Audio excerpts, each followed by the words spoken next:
काळाच्या मर्यादा ओलांडून अनंततेचा ठेवा जपणारं आपलं अभिजात भारतीय शास्त्रीय संगीत जीवनाच्या प्रत्येक भावनेला साजरं करत दिव्यतेचा, शाश्वततेचा, विलोभनीय अनुभव देण्याचं सामर्थ्य आपल्या संगीतात आहे. अभिजात भारतीय संगीताच्या या नाजूक धाग्यात विणलं गेलेलं एक स्वर्णिम वाद्य म्हणजे हार्मोनियम किंवा संवादिनी. भारताच्या आधुनिक सांगीतिक प्रवासाचा साक्षीदार असलेल्या संवादिनीला आपण पेटी या गोड नावानं ओळखतो. मुळात परदेशी भूमीवर जन्मलेलं हे वाद्य मात्र भारताच्या सांगीतिक भूमीत ते रुजलं आणि बहरलं. आपल्या सुरेल प्रवाहानं भरलेल्या या जादूच्या पेटीनं घराघरात स्थान मिळवलं. आज आपल्यापैकी अनेकांना हे ऐकून आश्चर्य वाटेल की हार्मोनियम भारतीय शास्त्रीय संगीताला पूरक नाही किंवा या वाद्याची स्वरस्थानं भारतीय संगीताला अनुरूप होणारी नाहीत. हे कारण सांगून जवळजवळ 30 वर्ष या वाद्याच्या वापरावर आकाशवाणीनं बंदी घातलेली होती. एकेकाळी घातलेल्या या बंदीच्या मर्यादा ओलांडून संवादिनी आपल्या गुणांमुळे भारतीय शास्त्रीय संगीताचा अविभाज्य भाग बनली.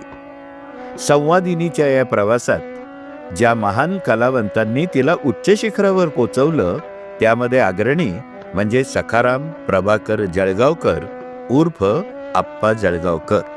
4 एप्रिल 1926 रोजी मराठवाड्यातील एका लहानशा खेड्यात जन्मलेले आप्पा. त्यांना संगीताचा पारंपरिक वारसा किंवा घरातून सांगीतिक पार्श्वभूमी लाभली नव्हती. वडिलांचं सायकल दुरुस्तीचं छोटं दुकान होतं. कुटुंबाचा संगीताशी काहीही संबंध नव्हता. लहान वयातच पितृछत्र हरवल्यानंतर आप्पांचं आयुष्य एका वळणावर येऊन उभं राहिलं. गावातील आश्रमात राहणारे प्रभाकर बुवा यांनी त्यांना दत्तक घेतलं. या आश्रमात कीर्तन भजनाचा नित्य दरबार भरत असे. प्रभाकर बुवांना वाटलं की या चैतन्यमय वातावरणात आप्पांनी गायन शिकावं. म्हणूनच त्यांनी आप्पांच्या हातात पेटी सोपवली. ती केवळ एक वाद्य नाही तर आप्पांच्या आयुष्याला साकार करणारी नाळ ठरली. भजन कीर्तनाच्या नादमय वातावरणात आप्पांनी सुरांची साधना सुरू केली. परंतु वयाच्या टप्प्यावर त्यांचा आवाज कीर्तनासाठी अपुरा पडू लागला आणि इथेच त्यांच्या पेटीवादनाच्या प्रवासाला सुरुवात झाली. कोणत्याही गुरुकडून मार्गदर्शन नसतानाही त्यांनी केवळ जिद्द, चिकाटी आणि नैसर्गिक संगीत प्रतिभेच्या जोरावर पेटीचं बोट धरलं. स्वतःच्या प्रयत्नांनी त्यांनी संवादिनीशी अतूट नातं बांधलं. जणू ती त्यांच्या आत्म्याशी संवाद साधत होती. संगीताची प्राथमिक शिकवण आप्पांना ह.भ.प. बाळकृष्ण बुवा चिखलीकरांकडून मिळाली. हे बुवा म्हणजे आप्पांचे पहिले गुरु. टाळीच्या तालावर राग आणि द्रुपदाची शिकवण देणाऱ्या बाळकृष्ण बुवांनी आप्पांना कीर्तनात पेटीची साथ करण्याचं पहिलं व्यासपीठ दिलं आणि बुवांच्या मार्गदर्शनामुळे आप्पांच्या वादनाला नाव मिळू लागलं आणि त्यांना इतर कार्यक्रमांसाठीही बोलावणी येऊ लागली.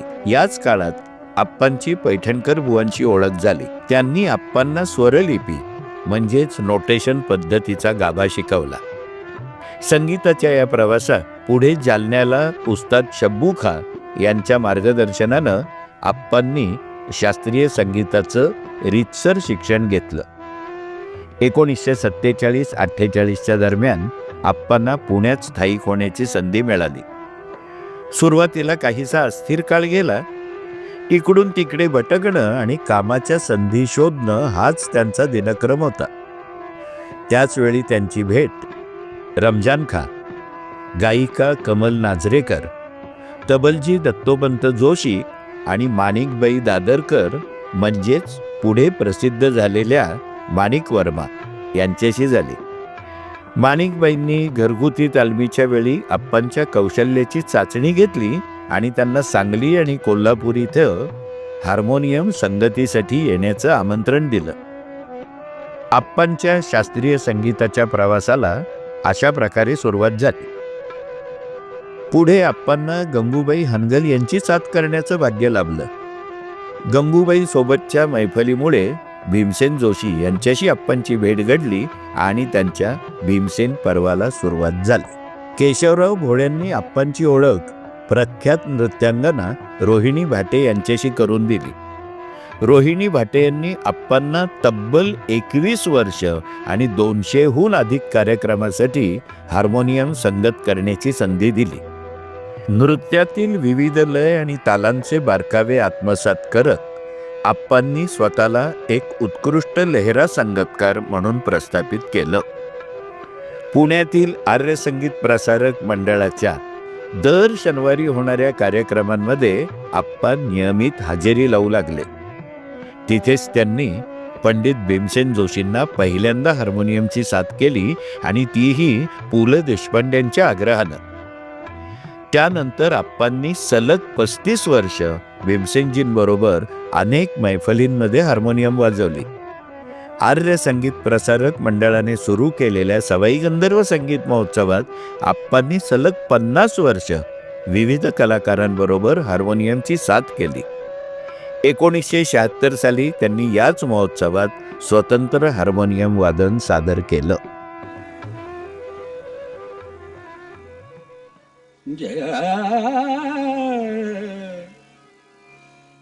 और राग सब बन बराती और राग सब बन बराती बराती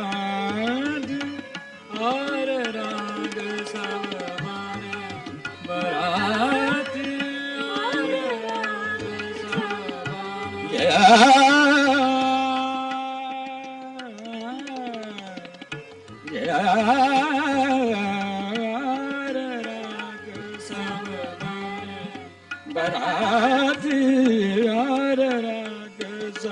बन त्यांच्या वादन कौशल्यामुळे गान सरस्वती किशोरी आमोणकर, पंडित जसराज, पंडित कुमार गंधर्व, उस्ताद झाकीर हुसेन यांच्यासारख्या दिग्गज कलाकारांना त्यांनी विविध मैफलींमध्ये साथ केली.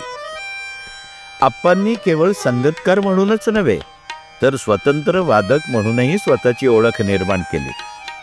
1966 पासून त्यांच्या स्वतंत्र वादनाच्या मैफली होऊ लागल्या. संपूर्ण राग गायकी अंगानं हार्मोनियमवर सादर करण्याची त्यांनी स्वीकारलेली पद्धत अपवादात्मक होती. वाद्यवादनामध्ये शब्दांच्या अभावामुळे भाव व्यक्त करणं आणि रागातील सूक्ष्म भाव श्रोत्यांपर्यंत पोहोचवणं हे खूप कठीण काम असतं. मात्र आप्पांनी आपल्या वादनामध्ये हे अत्यंत प्रभावीपणे साध्य केलं. अतिशय थोड्या वादकांना ही दुर्लभ प्रतिभा लाभते आणि आप्पा हे त्यातीलच एक. हार्मोनियम या वाद्याला मर्यादा असूनही त्यांनी दरबारी कानडा, मिया मल्हार, ललत आणि तोडी यांच्यासारख्या रागांचं कौशल्यपूर्णरित्या स्वतंत्र वादनातून सादरीकरण केलं. शास्त्रीय गायनाच्या संगतीमध्ये ते मूळ गायकाच्या भूमिकेत शिरत असत. त्यामुळं त्यांचं वादन गायनाबरोबर एकजीव झाल्याचं जाणवतं. हार्मोनियम हे पाश्चात्य वाद्य असल्यामुळे त्याची स्वरस्थानं पाश्चात्य पद्धतीने ट्यून केलेली असतात. म्हणजेच इक्विटेम्पर्ड स्केलवर ट्यून केलेलं हे वाद्य भारतीय शास्त्रीय संगीताच्या थिअरीनुसार एक बेसूर वाद्य मानलं जातं. या वाद्यामध्ये आप्पांनी गंधार ट्युनिंग ही एक पद्धत वापरली. म्हणजे त्यांनी शुद्ध गंधाराचं जे स्थान होतं ते पाश्चात्य संगीत पद्धतीनुसार न ठेवता त्याला नैसर्गिक गंधार जो भारतीय शास्त्रीय संगीतात वापरला जातो त्या पद्धतीने ट्यून केला. त्यांची श्रुतीची हार्मोनियम म्हणून जी ते वापरायचे ती एक 4 लाईनची हार्मोनियम होती आणि त्या 4 लाईनच्या हार्मोनियम मधल्या 2 लाईन ह्या जनरल ट्युनिंग किंवा इक्विटेम्पर्ड स्केल प्रमाणे वापरलेल्या होत्या आणि इतर 2 लाईन ह्या नॅचरल गंधार किंवा भारतीय संगीत प्रणालीप्रमाणे ट्यून केलेल्या होत्या. जेव्हा गायक एखाद्या पट्टीमध्ये आपलं गायन सादर करत असे, त्यावेळेला आप्पा त्याचा शुद्ध गंधार आणि शुद्ध दैवत याच्या 2 खुंट्या ओढून पाठीमागची लाईन उघडत असत. त्यामुळे त्यांना शुद्ध गंधाराचं स्थान हे भारतीय संगीतानुसार मिळत असे. लक्षात ठेवा की यामध्ये दैवताचं स्थान जे आहे ते मध्यमाचा शुद्ध गंधार म्हणून ट्यून केलेलं आहे.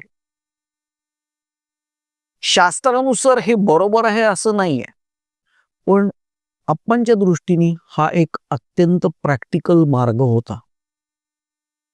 एखाद्या महोत्सवाच्या कार्यक्रमामध्ये आप्पांसारख्या आर्टिस्टला जेव्हा 5 गायकांबरोबर साथ करण्याची वेळ येत असे, त्यांच्या विविध स्केलप्रमाणे 5 हार्मोनियम घेऊन जाणं कोणालाही शक्य नसतं. अशा वेळी एकाच हार्मोनियममध्ये त्या सुराचं गंधार ट्युनिंग मिळून बाकीची सर्व स्वरस्थानं ते आपल्या वादन कौशल्यावर बोटांची प्रेशर्स ऍडजस्ट करून, भात्याचं प्रेशर ऍडजस्ट करून मिळवत होते. आपण हे बघूया की अनेक प्रथितयश गायक, ज्यामध्ये मग पंडित कुमार गंधर्व असतील, किशोरीताई आमोणकर असतील, पंडित जसराजजी असतील किंवा भीमसेन जोशी असतील, या सर्वांबरोबर आप्पांनी तीच हार्मोनियम वापरूनही आप्पांची हार्मोनियम बेसूर होती असं कोणीही आरोप केलेला नाहीये. याचा अर्थच असा की आपल्या वादन कौशल्यावर आप्पा जळगावकर गायकाला अपेक्षित असलेले सूर हार्मोनियम मधून प्राप्त करू शकत होते. आप्पांकरता तर ते फार सोपं होतं आणि आप्पा त्या त्या त्या दृष्टीने त्यांचा जो फिंगरिंग टेक्निक होतं ते इतकं अचूक होतं की ते त्या तऱ्हेचा लगाव नक्कीच काढू शकत होते.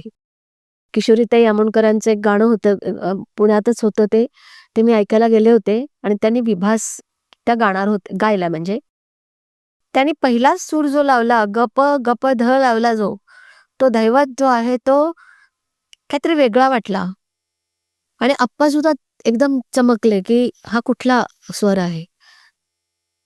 तर त्या थोड्याशा स्माइल त्याने केलं आणि त्यांनी सांगितलं की मला माईंनी शिकवलाय शुद्ध दैवताचा विभास. माई म्हणजे मुगबाई कुर्डीकर. पण मला जो विभास आवडतो तो कोमल दैवताचा. तर आता मला माईला पण नाराज करायचं नाहीये आणि मला माझी पण आवड जपायची आहे, तर मी काय करू असा विचार केला. आणि नंतर मी त्या एक विशिष्ट प्रकारचा दैवत जो ना शुद्ध आहे ना कोमल आहे असा मधलाच एक दैवत मी विभासमध्ये प्रयत्न केला आणण्याचा. आप्पांनी अक्षरशः त्या क्षणीच पेटी सोडली नाही, हात जोडले किशोरीताईंच्या समोर, दोन्ही हात जोडून म्हणले तूच करू शकतेस ग बाई असं म्हणाले. आणि कमाल अशी आहे की आप्पांना तो सूर सापडला बरोबर जिथे त्यांना पाहिजे होता. त्या फिंगरिंगच्या टेक्निकमुळे तो दैवत बरोबर त्यांना तो मिळाला. आणि पुढची संपूर्ण मैफिल विभास जो गायला किशोरीताई त्यांनी पूर्ण तासभर गायला त्या, आणि त्या पूर्ण याच्यामध्ये त्यांनी तो स्वरस्थान सोडलं नाही त्या दैवताचं आणि तितक्याच आनंदाने ते स्वरस्थान पकडून ठेवलं आप्पांनी. आणि हेच त्यांच्या वादनाला मिळालेली माझ्या मते एक प्रकारची पावतीच आहे. कुठल्याही वाद्य संगीताच्या सादरीकरणामध्ये राग निर्मिती करता येते, पण भाव निर्मिती करणं खूप अवघड असतं. आणि याला महत्वाचं कारण म्हणजे वाद्यवादकाकडे शब्द नसतात. अनेक थोड्या कलाकारांपैकी आप्पा जळगावकर एक असे कलाकार होते की ज्यांना आपल्या वाद्यावर भावनिर्मिती उत्तम प्रकारे करता येत होती. आपल्याला मिळालेली एक नैसर्गिक देणगी स्वतः वाद्यावर केलेला विचार आणि अर्थातच अपार कष्ट, या तिन्हीमुळे हार्मोनियमला कमी लेखण्याच्या काळात हार्मोनियम हे एक परिपूर्ण वाद्य आहे हे एस्टॅब्लिश करणाऱ्यांमध्ये आप्पा जळगावकरांचं नाव खूप महत्त्वाचं आहे. हार्मोनियम हे केवळ सात संगतीचे वाद्य न मानता गायकी अंगाने स्वतंत्र वादन करताना एखादा राग 45 मिनिटे ते 1 तास सादर करण्यासाठी जे काय प्रयत्न झाले त्यामध्ये आप्पा जळगावकरांचं नाव अग्रक्रमाने घ्यावं लागेल.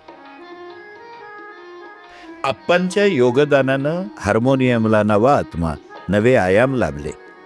याच मनस्वी कलावंताच्या साधनेमुळं पेटी हे केवळ साथीचं वाद्य राहिलं नाही, तर सांगीतिक विश्वात संवादिनीनं आपलं स्वतंत्र अस्तित्व प्रस्थापित केलं. आप्पांनी संवादिनी वादनाला केवळ बोटांचं कौशल्य इतकं मर्यादित ठेवलं नाही, त्यातील हवेच्या तंत्राला प्राधान्य देऊन त्याची जादूही रसिकांना अनुभवायला दिली.